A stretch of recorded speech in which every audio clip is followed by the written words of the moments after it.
Assalamualaikum warahmatullahi wabarakatuh. Bismillah, alhamdulillah, salatu wassalamu ala rasulillah Sayyidina Muhammadin wa mala amma ba'd.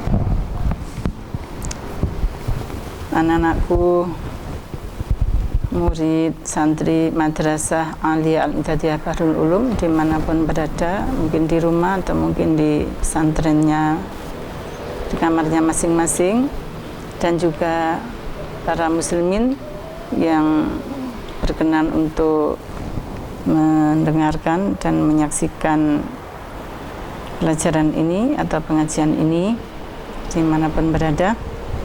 Marilah kita mulai belajar kita ini dengan tawasul ila hadratin Nabil Mustafa Muhammadin sallallahu alaihi wasallam wa ala alihi wa ashabihi wa ahbabihi azwajihi wa dhurriyyatihi wa ahli baitihi wa ila jami'il mu'minina wal mu'minat wal muslimina wal muslimat al ahya'i minhum wal amwat wa ila jami'i masyayikh baril ulum wa ila jami'i muassisin bahrul ulum wa sallam muassis hadhihi madrasah Aliyah Al-I'dadiyah Bahrul Ulum Syekh Ahmad Nasrullah Abdul Rahim wa usuli maupun masyayikhihim, wa khususan la mu'allif hadzal kitab Syekh Muhammad Ali As-Swabuni wa usulihim wa usuli masyayikhihim wa ridha illa ta'ala wa bi ridha illa ta'ala bi syafaati Rasulullah sallallahu alaihi wasallam.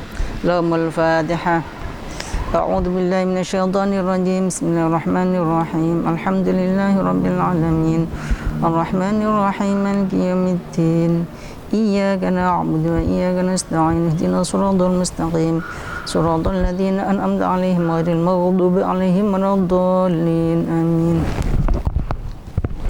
Pelajaran kita yang kita ambil dari kurikulum kita, yaitu kitabnya Syekh Muhammad Ali As-Swabuni, pelajaran tafsir yang diambil dari kitab Rawa'iul Bayan, Tafsiru Ayatil Ahkam Muhammad Ali As-Swabuni, juz 1 ya, juz 1 ini. Pembahasan kita dari kelas 10 Madrasah Aliyah Al-I'dadiyah Bahrul Ulum masih dalam pembahasan Faridatus Siyam alal muslimin.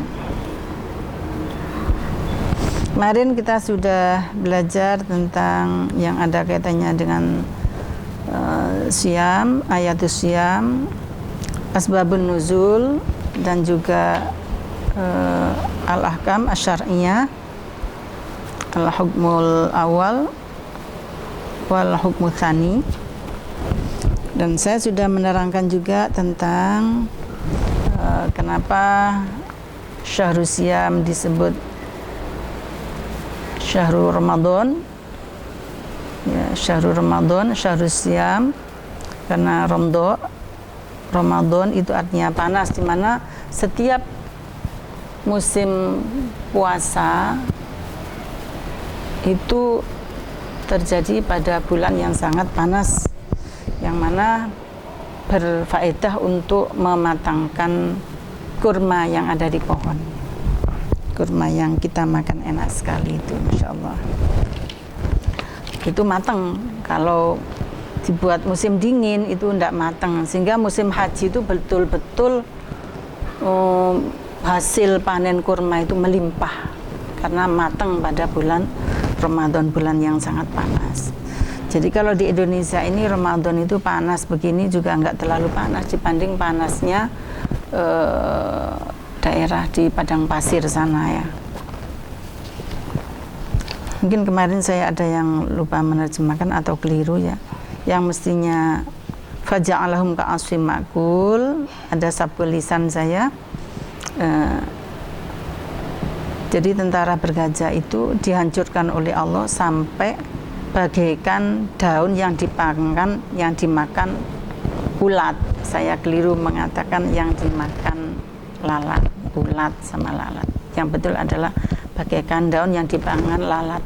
Daun dimakan lalat itu tidak ada bekasnya. Segede apapun daun yang dimakan lalat itu tak berbekas, sehingga tentara bergajah yang dihancurkan oleh Allah di wilayah sebelum masuk tanah haram itu hancur lebur sama sekali, tak berbekas. Hanya tinggal cerita. Faja'alahum ka'asfin ma'kul. Coba anak-anak lihatlah daun-daun dimakan ulat itu. Tidak ada di bawahnya itu ada rontok-rontokannya atau apa bekas-bekasnya, itu tidak ada. Ini digambarkan faja'alahum ka'asfin ma'kul, saking tak berbekasnya.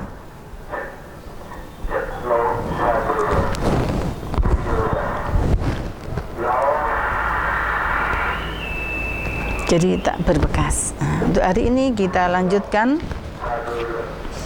masih dalam al-ahkam asy-syar'iyyah, dalil jumhur. Kalau kemarin kita sudah belajar tentang dalil dhahiriyah, pendapatnya ad-dhahiri, pendapatnya aktsarul fuqaha, dan kita kemarin sudah belajar dalil yang dibuat dasar oleh Abu Dawud ad-Dhahiri, dan sekarang kita belajar tentang dalil yang dipakai pedoman oleh ulama jumhur, di mana beliau aktsarul fuqaha berpendapat bahwa sakit yang diperbolehkan mokel itu adalah sakit yang banget, yang menyebabkan rusaknya jiwa atau mati ya, atau menyebabkan lauroni, sakitnya bertambah-tambah, atau dikhawatirkan nggak sembuh-sembuh. Itu aktsarul ulama. Beda dengan Abu Dawud ad-Dhahiri yang pokoknya loro atau pokoknya bepergian itu boleh mokel, boleh tidak berpuasa sekalipun pada bulan Ramadan. Nah, dalil yang dipakai oleh ulama jumhur ini sekarang, bismillahirrahmanirrahim, dalilul jumhur, istadalla jumhurul fuqaha. Jumhurul fuqaha menggunakan dalil ala annal maradul yasir, bahwa sakit yang ringan, alladzila kalfata ma'ahu, yang tidak ada berat, yang tidak sulit atau yang tidak masyakkoh, la yubihul iftar, tidak diperbolehkan mokel. Biqaulihi ta'ala, dengan firman-Nya Allah Ta'ala fi ayat Siyam, di dalam ayat Siyam yang kita baca kemarin, yuridullahu bikumul yusra wa la yuridu bikumul usra. Allah menghendaki yang mudah dan tidak menghendaki yang sulit atau yang berat. Makanya kalau berat maka boleh mokel, kalau enteng tidak boleh mokel. Fal ayatu, maka ayat tadi itu qadalat, telah menunjukkan ala annal farodho, bahwa yang harus minatarkhis dari menggunakan keringanan, ikudaf'atul masyaqqati wa doror, menolak kemasyakotan dan kebahayaan.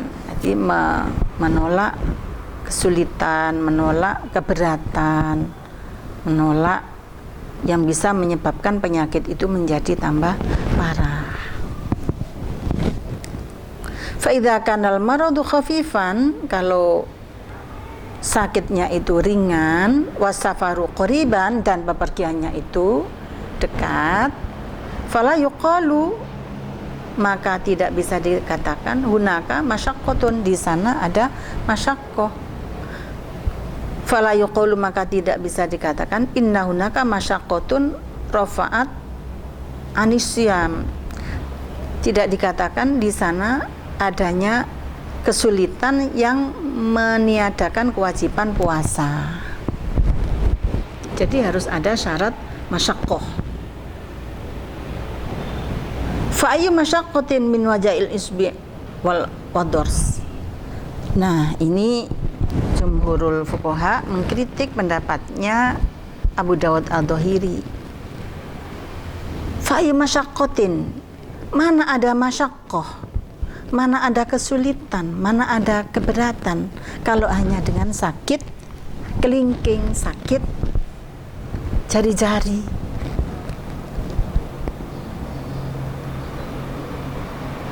Lah kalau misalnya sakit kelingking, sakit apa jari-jari gitu ya, karena kecelakaan sampai dipotong, sampai infeksi, ya itu baru boleh tidak mokel. Tapi kalau hanya sakit jantungan dikit-dikit itu tidak mengganggu susahnya atau tidak mengganggu beratnya puasa, ya menurut jumhurul fuqaha ya nggak boleh mokel, karena syaratnya boleh mokel itu adalah masyaqqah wa doror.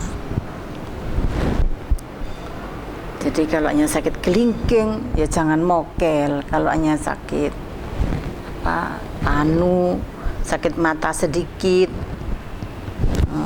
ya jangan mokel.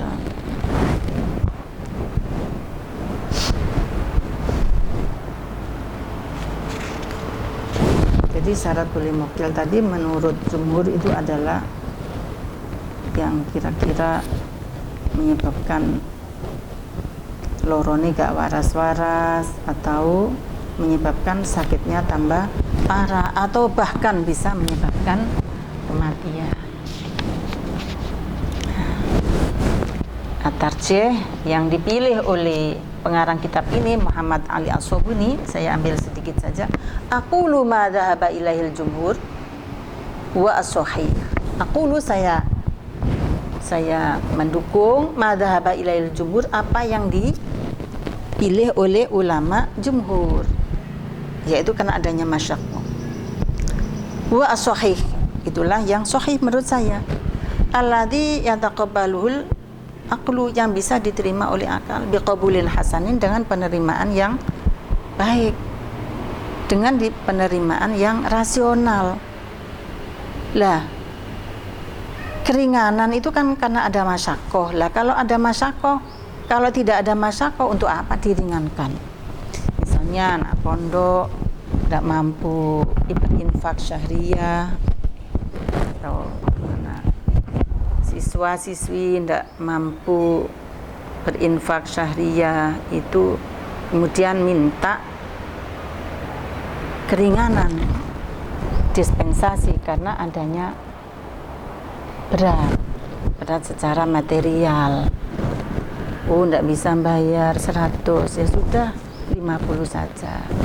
Itu karena ada masyaqqah. Kalau suruh bayar 100 itu berat, maka disuruh bayar yang ringan, wis kuatnya berapa.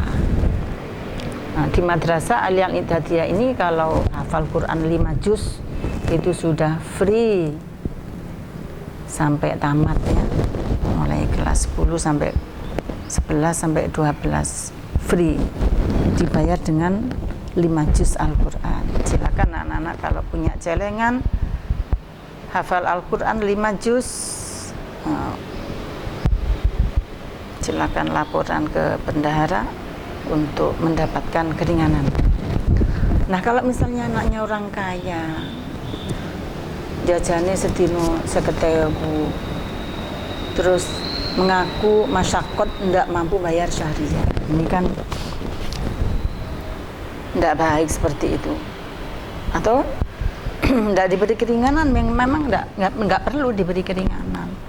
Wong tidak butuh keringanan kok. Ayo siapa minta keringanan? Kemudian yang kaya maju, ya tidak boleh, karena tidak ada syarat masyaqqah. Syaratnya bisa tarkhis, bisa menggunakan keringanan adalah bagi yang masyaqqah. Justru untuk yang berkemampuan secara finansial itu seyogyanya memberikan infak yang lebih supaya tambah mandi ilmunya ya, tambah makbul doanya. Amin.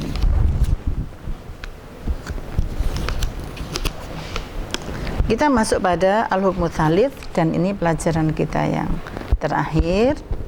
Qala al-Auza'i al-hukmu tsalits ma huwa as-safar al-mubih lil iftar, bepergian yang bagaimana yang diperbolehkan untuk mokel. Wa amma safarul mubih, jawabnya adapun bepergian yang diperbolehkan lil iftar, untuk bepergian, faqad ikhtalafal fuqaha, maka berbeda pendapat ahli fikih fihi, di dalamnya, ma'atifaqihim ba'da tifaqihim, setelah kesepakatan mereka, ala annahu la budda ayakuna safaron tawilan, setelah mereka bersepakat bahwa diperbolehkannya mokel bagi orang yang bepergian itu adalah bepergian yang panjang, yang lama, yang jauh. Nah, kemudian mereka berbeda pendapat. Seberapa jauh? Jauh itu ukurannya berapa kilo gitu ya? Berapa puluh kilo? Itu mereka berbeda pendapat ala akwalin atas beberapa pendapat. Jadi mereka sepakat pendapatnya itu bahwa yang diperbolehkan mokel itu kan kalau bepergiannya jauh atau lama. Nah, di situ kemudian mereka berbeda pendapat tentang ukuran lama, ukuran jauh. Qala al-Auza'i, berkatalah Imam al-Auza'i, as-safarul mubih lil fitri masafatu yaumin. Yang diperbolehkan mokel itu adalah perjalanan sehari. Jadi kalau jam 7 ya sampai sore, sehari lah, subuh sampai maghrib gitu. Maqala Syafi'i wa Ahmad, dan berpendapat Imam Asy-Syafi'i dan Imam Ahmad, wa masiratu yaumaini wa lailataini, yaitu perjalanan 2 hari 2 malam. 2 hari dan 2 malam. Wa yuqaddaru, dan diperkirakan bisitati asyara farsakhon, dengan berapa? 16 farsakh atau 85 sampai 90 kilo di Indonesia.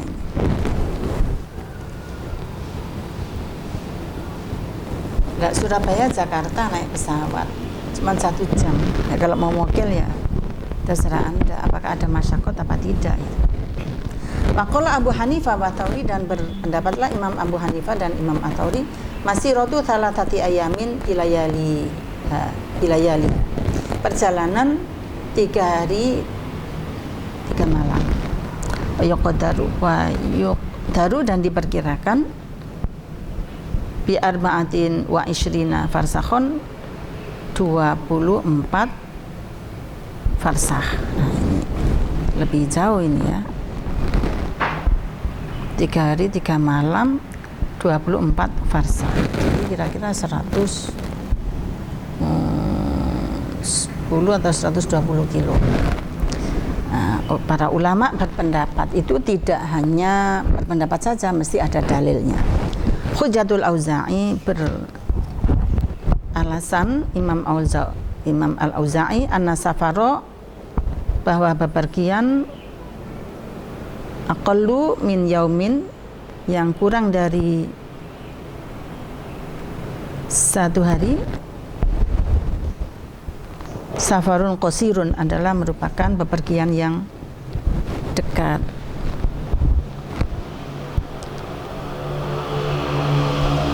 Qad yatafaqu lil muqimi, yang cocok hanya untuk orang mukim. Ya, bepergiannya orang mukimin. Jadi kalau kita hidup di desa Jombang Kota atau di tambak beras seperti ini, kalau hanya bepergian kurang dari 1 hari itu masih termasuk mukim. Wal ghalib, dan menurut kebiasaannya, annal musafir walladzi la yatamakanu minar ruju'i ila ahli fi dzalikal yaum, dan yang kebiasaannya itu adalah musafir yang tidak mungkin kembali pulang pada hari itu juga. Fala budda ayakuna aqallu muddatin li safar yaumun wahid, maka seyogyanya minimalnya bepergian adalah 1 hari, hatta yubahu lahul fitru, sehingga diperbolehkan baginya untuk mokel. Jadi kalau kurang dari 1 hari itu lebih cocok disebut sebagai mukim.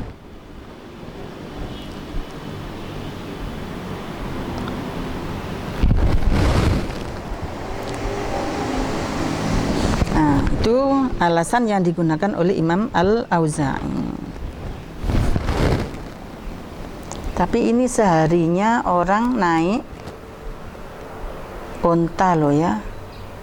Kalau sehari pakai tol, subuh maghrib sudah sampai Jakarta sehari. Jadi kalau ukuran hari berarti ini lewat jalan tol pakai mobil Innova yang masih baru atau pakai Camry yang masih baru dari Jombang ke Jakarta kira-kira 9 atau 10 jam itu sudah nyampe.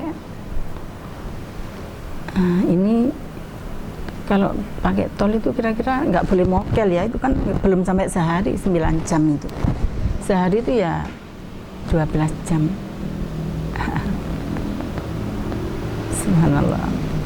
Kalau dari jam 5, 6, 7, 8, 9, 10, 11, 12, 1, 2, 3, 4, 5. Oh, jadi kalau jam 5 pagi sampai jam 5 sore.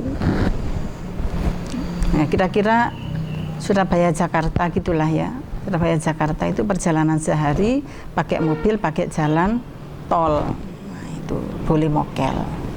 Nah, kalau zaman dahulu, zaman Rasulullah dulu itu di padang pasir perjalanan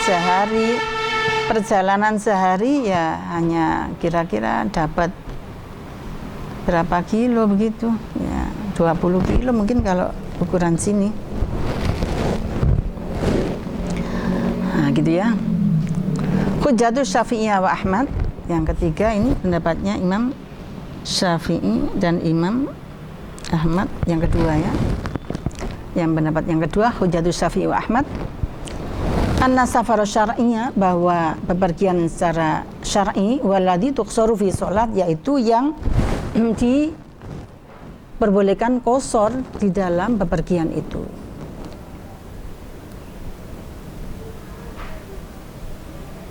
Wa ta'abul yaumil wahid yasulu tahammulu,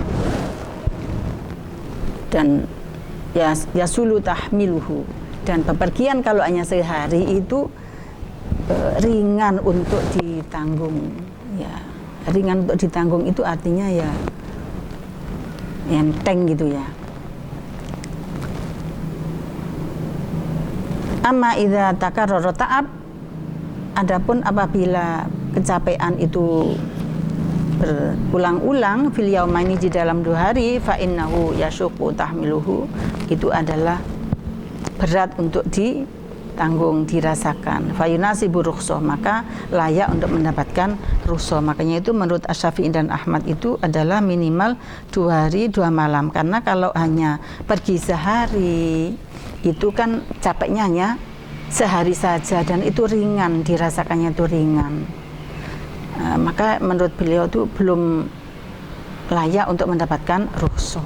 Makanya minimal mendapatkan rukhsah menurut Syafi'i dan Ahmad itu adalah 2 hari 2 malam.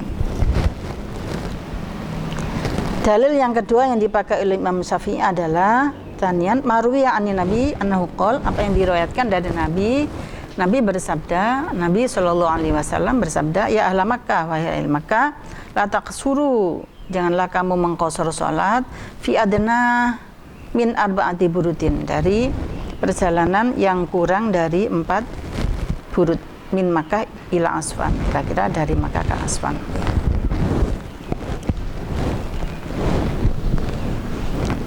Ya, selanjutnya kita langsung pada hujjatu Abi Hanifah wa Tsauri.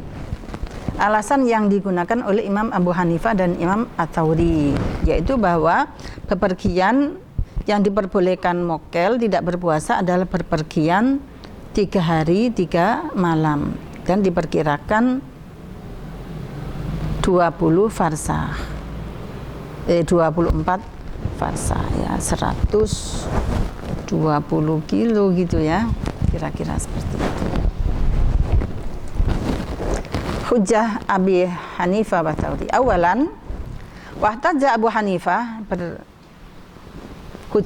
beralasan Imam Abu Hanifah bi anna qaullahu ta'ala, bahwa firman Allah Ta'ala, faman syahida minkum syahra falyasumhu, Al-Baqarah 185, yujibu shaum, mewajibkan adanya puasa. Walakinna taroknahu fi thalathatil ayyam, akan tapi kita meninggalkannya pada 3 hari. Lil ijma' ala rukhsati fiha, karena ada kesepakatan untuk menggunakan rukhsah di dalam waktu 3 hari. Amma fi madunaha, adapun dalam waktu kurang dari 2 hari, fa mukhtalafun fi, maka itu diperselisihkan kebolehannya. Diperselisihkan kebolehannya. Ya ada yang boleh, ada yang tidak, maka itu kan mukhtalaf alaih. Fa wajaba, maka wajib as-shaumu, puasa.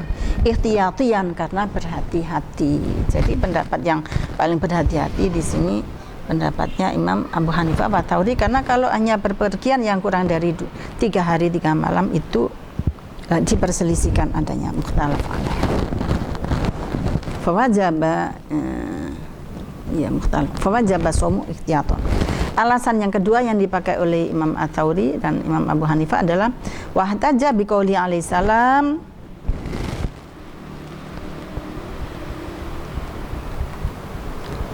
yamsahu, boleh mengusap muzah al-muqimu, orang yang mukim, yauman walailatan. Jadi orang yang mukim, yang tinggal di rumah atau yang keluar nggak jauh-jauh, itu boleh mengusap muzah dalam waktu sehari semalam.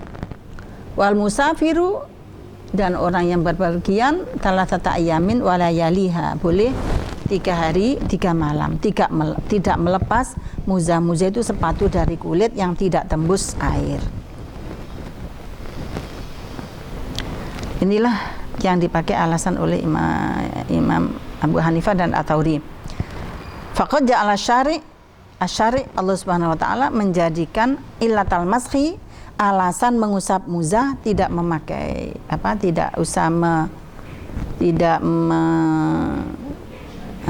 tidak menggunakan air untuk membasuh kaki, karena memakai muzah sepatu kulit itu thalathata ayamin, selama 3 hari. Faja'ala syari'u ilatal masih thalathata ayamin, thalathata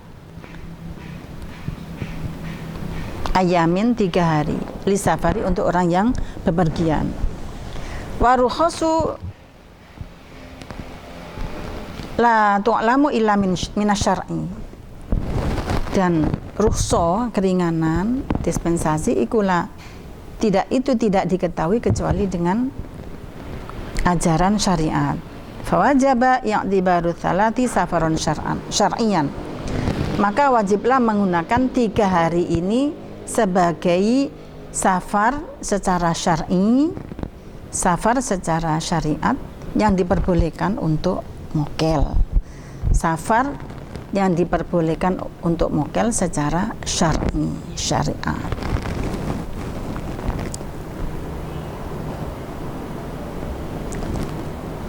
Begitu juga ada hadis ini yang berlaku untuk perempuan, talitan wa biqauli alaihi salatu wasalam, dan dengan firman dengan sabda Nabi alaihi salam, la tusafiru almar'atu fawqa thalathati ayamin illa wa ma'aha du mahramin. Tidak boleh bepergian seorang perempuan lebih dari 3 hari kecuali bersama mahram. Fatabayyana, maka menjadi jelaslah anna thalathata, bahwa 3 hari qad tu'allaqu biha hukmu syar'i, telah digantungkan hukum syara. Jadi hukum syara itu menggantungkan kebolehan untuk menggunakan rukhsah itu minimal bepergian yang 3 hari.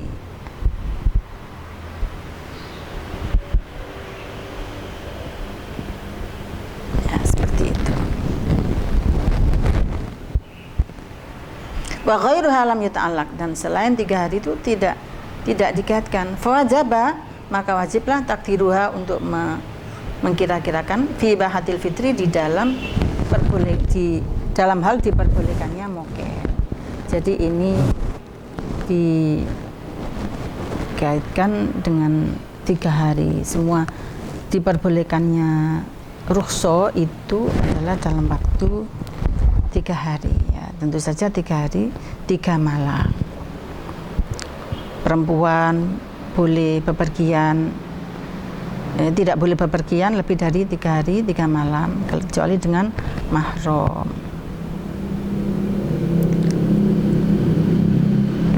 Gitu.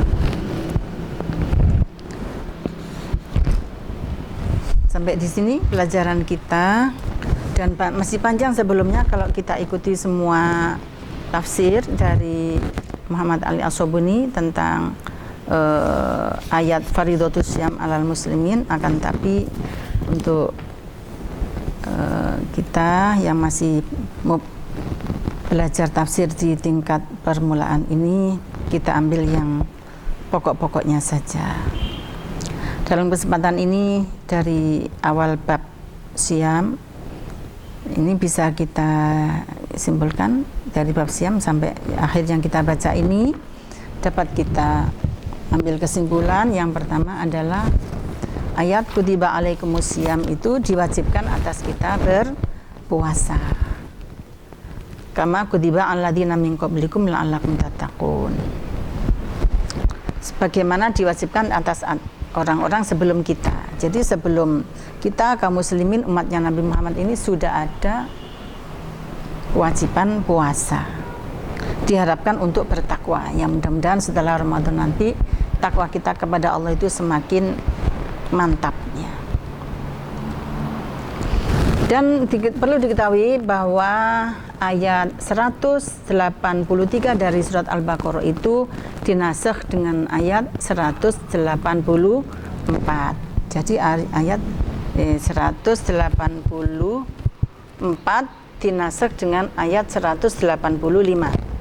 Kalau sudah dinasakh itu sudah tidak diberlakukan lagi hukumnya, tapi ayatnya tetap. Ini termasuk kalau kita belajar ilmu tafsir termasuk mansukhul hukmi ma'a baqa'id tilawah. Hukumnya dihapus tapi bacaannya tetap. Kemudian bagi yang sakit atau bepergian boleh tidak berpuasa, tapi wajib qadha. Dan tidak boleh ditawar ini ya, wajib. Faman syahida minkum syahra falyasumhu wa man kana maridun aw ala safarin fa'iddatum min ayyamin ukhra. Faman kana maridun aw ala safarin fa'iddatum min ayyamin ukhra. Ya, di sini yang disebut oleh Allah adalah maridun aw ala safarin, orang yang sakit dan orang yang bepergian. Bagaimana dengan haidoh dan nufasa, orang-orang yang haid dan orang-orang yang nifas? Itu kita menggunakan hadis yang diriwayatkan oleh Sayyidah Aisyah di dalam kitab Sahih Muslim. Itu diterangkan bahwa nu'maru biqadha'i shaum wala nu'maru biqadha'i shalah. Itu diriwayatkan oleh Sayyidah Aisyah. Ini bisa dilihat di dalam kitab Sahih Muslim. Nu'maru biqadha'i shaum wala nu'maru biqadha'i shalah. Itu beliau katakan, beliau ceritakan bahwa ketika haid Ramadan itu beliau hanya diperintahkan oleh Nabi untuk qadha shaum tapi tidak qadha shalah. Inilah bahwa ayat Al-Quran atau Al-Quran dan As-Sunnah itu tidak bisa dipisahkan. Kalau kita tidak mengakui As-Sunnah itu atau mungkirus sunnah, ada paham mungkirus sunnah itu, jadi yang wajib qadha hanya orang yang sakit dan yang bepergian saja. Alasannya karena tidak ada di dalam Al-Quran. Mereka hanya mau menggunakan Al-Quran, tidak mau menggunakan As-Sunnah. Itu disebut paham mungkirus sunnah. Di Indonesia ini ada juga, paham itu ada. Tapi kita jangan ngikutin itu ya. Taraktu fikum amroini lan tadillu ma tamassaktum bihima kitabullah wa sunnatu rasuli. Aku tinggalkan kepada kalian semua dua hal. Kalau kalian berpegang pada dua hal itu, maka kalian tidak akan sesat. Yaitu kitabullah wa sunnati rasuli. Kitabullah wa sunnatu rasul. Kitabnya Allah dan sunnah Rasulullah. Makanya ngaji tafsir juga ngaji hadis ya, di madrasah Aliyah Madrasah Aliyah Al-Ihdadiyah ini kita gunakan hadisnya, hadis Ibanatul Ahkam Syarah Bulughul Maram. Tidak Bulughul Maramnya tapi syarahnya. Ini lebih mendetail kita untuk bisa mempelajari hadis ya, dan lebih memberikan informasi kepada anak-anak tentang ilmu-ilmu yang berkaitan dengan hadis riwayah ya, dengan hadis diroyah.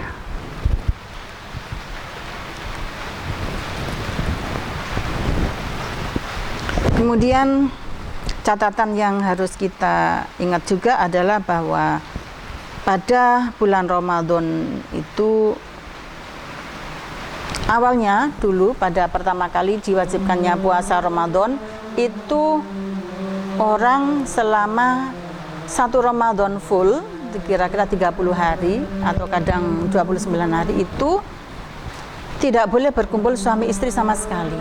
Kemudian para ulama para sahabat banyak yang melanggar. Sahabat-sahabat besar juga banyak yang melanggar. Dan Allah Maha tahu tentang apa yang terjadi, bahwa hamba Allah umat Muhammad ini mengalami keterbatasan untuk itu. Maka diturunkanlah ayat Ukhilla lakum lailatas syiyamir rafathu ila nisaikum hunna libasul lakum wa antum libasul lahum. Libas di sini arti lughawinya adalah selimut, tapi yang dimaksud adalah bahwa suami istri itu adalah harus saling menyatu di antara yang satu dengan yang lain. Harus bekerja sama yang baik, saling menutupi kekurangan dan saling mendukung kelebihannya. Libas ya.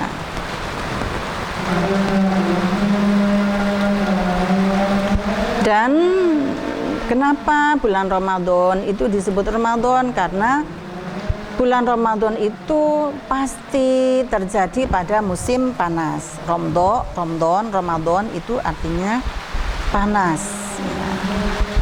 Panas. Sehingga disebut bulan itu disebut dengan bulan Ramadan. Nah, itu saja yang kita bisa pelajari untuk kesempatan hari ini. Mudah-mudahan kita akan bisa bertemu dalam kesempatan yang lain, dan insya Allah nanti kita akan ganti bab. Untuk Faridatus Shiyam kita tutup sampai di sini, dan insya Allah kita akan ganti bab yang lain. Setelah puasa kita akan masuk pada ayat tentang sa'i insyaallah. Kita tutup dengan bacaan Al-Fatihah, dan mudah-mudahan ilmu kita bermanfaat. Mudah-mudahan kita diberi sehat walafiat oleh Allah Subhanahu wa taala. Orang tua kita juga diberi rezeki yang lapang, yang sehat, selalu mendapat petunjuk dari Allah Subhanahu wa taala. Biridha'illahi ta'ala wa bi syafa'ati Rasulullah sallallahu alaihi wasallam. Al-Fatihah. A'udzu billahi minasyaitonir rajim. Bismillahirrahmanirrahim.